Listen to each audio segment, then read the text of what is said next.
Kei te rere he whakapae patu tangata ki te toi hau o mua o te kauhanga nui o Tainui, ara kia Tania Martin.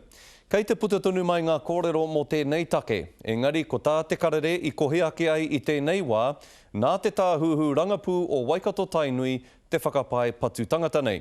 Kei te whakawhiti atu tātou i naia tonu nei kia pōtaka maipi, i tō mātou hō kiki karere, pōtaka he hanga kōrero kei a koe.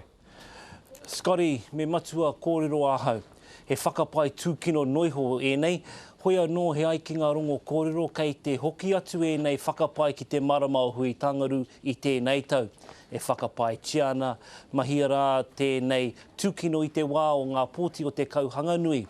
Nā te tumu whakarai o Waikato Tainui a Pare Kāwhia McLean e nei whakapai, hei tāna i tūkino tia e Tania Martin.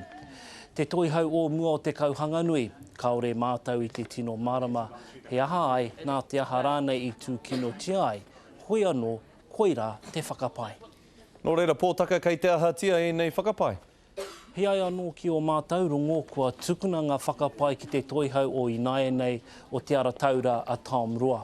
Kei roto i ōna ringaringa e nei whakapai e wānanga tiana, i whakapā atu mātau ki a Tom Roa i te rangi nei, engari kāore anō kia whakautu i a mātau inoe. Me kōrero hoki, i whakapā hoki mātau ki a Tania Martin rāua ko Pare Kāwhia McLean, engari auare ake. Nō reira, whakamārama hia mai kia mātau, nā te aha tēnei take i tai atu ai ki weri nei? Kāore i te tino marama he aha te hohonutanga o e nei whakapai, hoi he aiki ngā rongo kōrero kua roa ētahi take e koro pupū ana i wainganui i a Tania Martin rāua ko Pare Kāwhia McLean.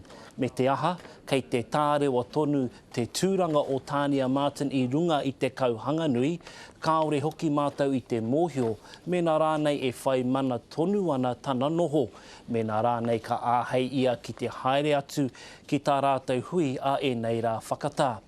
Hei whakakapi noa ake, Scotty, kāore mātau i te tino mōhio i tēnei wā, me nā ka tukuna e nei whakapai ki ngā pirihimana, mā rātou hei rangahau, ka pēwhiatia rānei e Tom Roa, Scotty.